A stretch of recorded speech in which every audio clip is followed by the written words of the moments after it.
Godfrey Mvula, mtendaji mkuu kwa sasa wa klabu ya Majimaji pia, lakini niseme tu maandalizi yako vizuri na yamekamilika kuelekea kwenye mchezo wa tarehe 1 dhidi ya Mbinga Combine.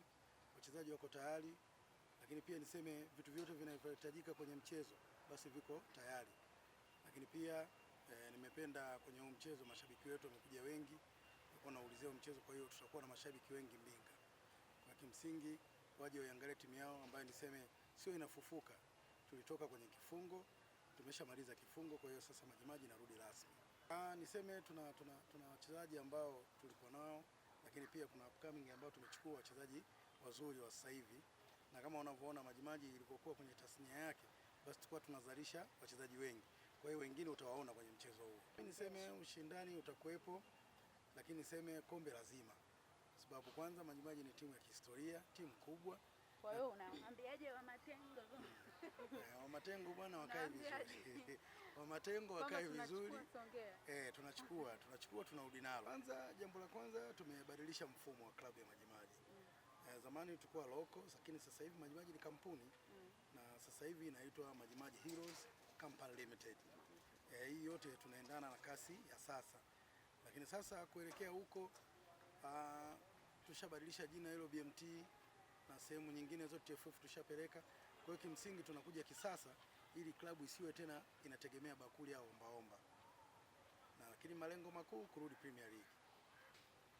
Jambo la kwanza tumpongeze, niseme hapa katikati tulipoteza watu wa mtindo huu. Lakini tuseme Mungu amemleta huyu mtu.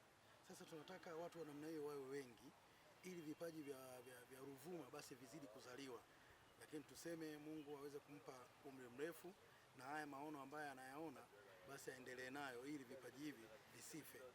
Kwa majina naitwa Kamwanga Tambwe, ni mwenyekiti wa chama cha mpira wa miguu mkoa wa Ruvuma.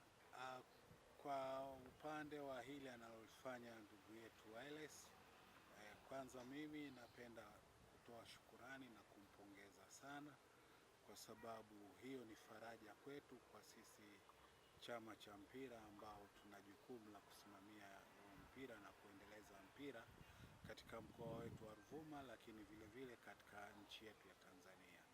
Hili ni jambo zuri ambalo linaibua vipaji vya vijana ambao wako katika maeneo mbalimbali katika mkoa wetu, na hii ni chachu kubwa ambayo itasaidia timu zetu ambazo ziko kwenye madaraja ya juu kutopata changamoto ya kupata wachezaji kutoka nje ya mkoa.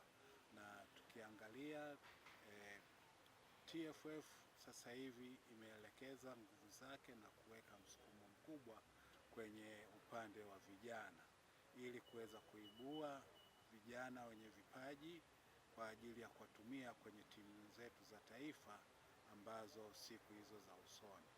Kwa hiyo kwa hili linalofanyika, kwa kweli sisi tumelipokea kwa furaha kubwa na tunapenda liwe endelevu, kwa sababu litainua mpira wetu katika mkoa wetu wa Ruvuma.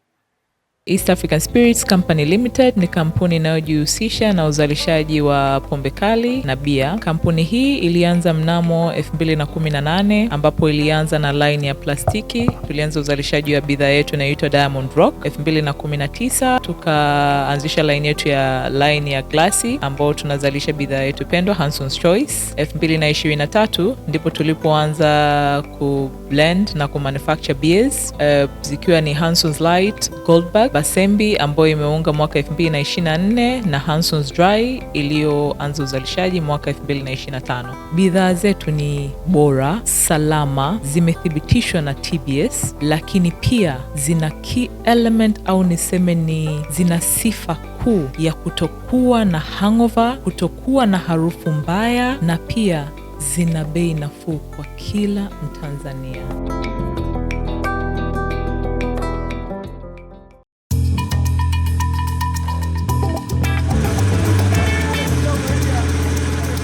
Kutoka ndani ya kina cha ardhi, kazi ni jasho, kazi ni bidii, kazi ni uthubutu wa kweli. Lakini kila shujaa anastahili zawadi ya ushindi wake.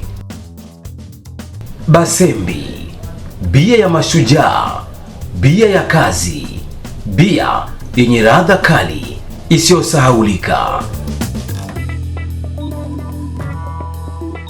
Haina hangover, ina nguvu. Ni chaguo la wanaume wanaofanya kweli. Basembi Extra Lager. Kazi imeisha, sasa ni muda wa ladha safi.